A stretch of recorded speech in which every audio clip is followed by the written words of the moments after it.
A first note on A Sense of an Ending by Julian, winner of the Man Booker Prize.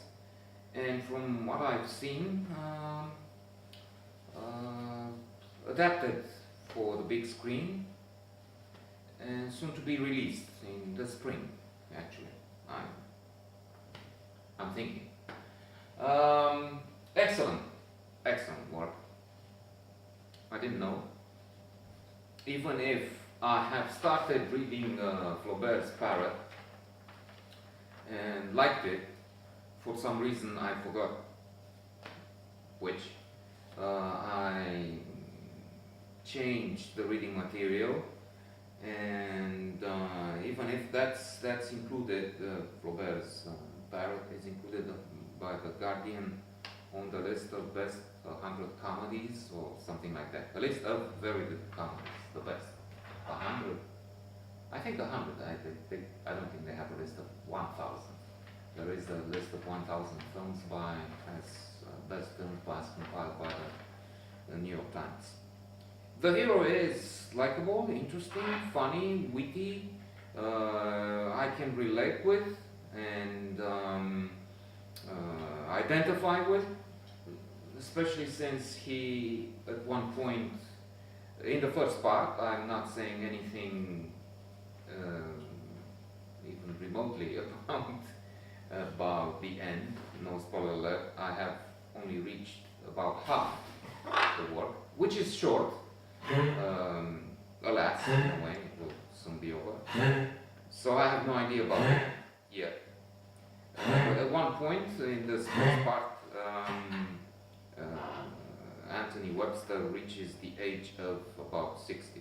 So I'm not 60, I'm far from that. I'm only 30, but we will be. So in terms of characters, we also have his friend, Adrian, Veronica, his first love, so to say, her mother, Mrs. Ford, Margaret, a wife that he divorces, actually, again, there in the first half. And with Margaret, he remains in very good relations. This cannot be said about Veronica, which is a strange character. And in fact, after this initial first love, first intimate relationship, even if with strange masturbations and awkward moments, at one point they discover a way to pleasure her, not him though, by lying on the floor. He's taking his wrist off, his watch off the wrist, and pulls the shirt, places the hand on the floor, and she rubs against it until she comes. An orgasm, maybe, probably. And he has to wank it later on, and he's wondering, the young Anthony, Tony hero, what something like what's in it for me. What? Anyway, as I said, a strange relationship, complicated by the fact that he receives a message, a question from his friend Adrian, if he's all right with him, Adrian, having a relationship, being a boyfriend of this Veronica. True, after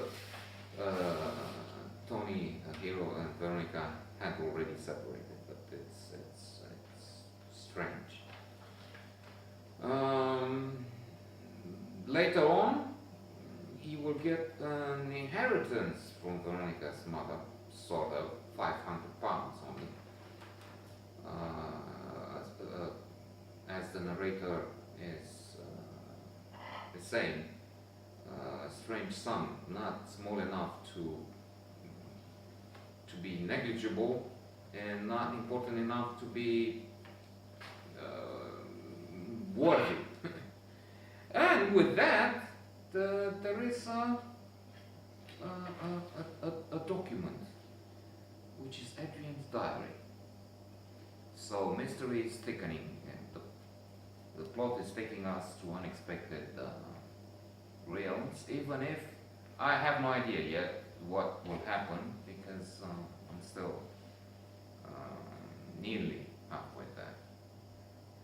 There are some important things, one of which is suicide. Albert Camus, according to this book. I think I've heard it or read it somewhere, but I didn't check it. It's in here. It's supposed to have said suicide is the only relevant, important philosophical question, or if not in these words, words to that effect.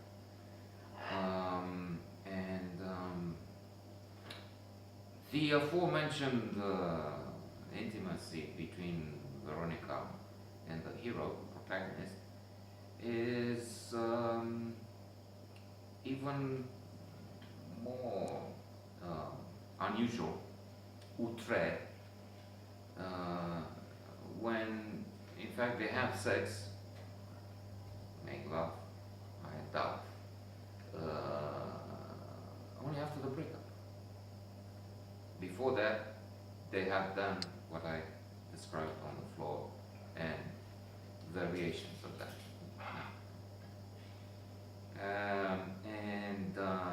Extraordinary, humorous, funny.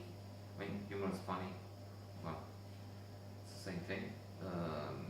Intelligent, provocative. He has a quote I noted here. Not the exact quote, I mean what I remember. He has also this thing with memory.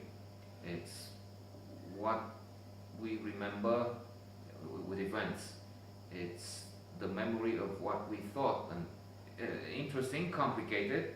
Maybe I'll come back with a more precise thing. It's just what I think I remember that I read. And then literature. Well, literature, in one of his quotes, is like everything, history about love, about conflict, about wonderful.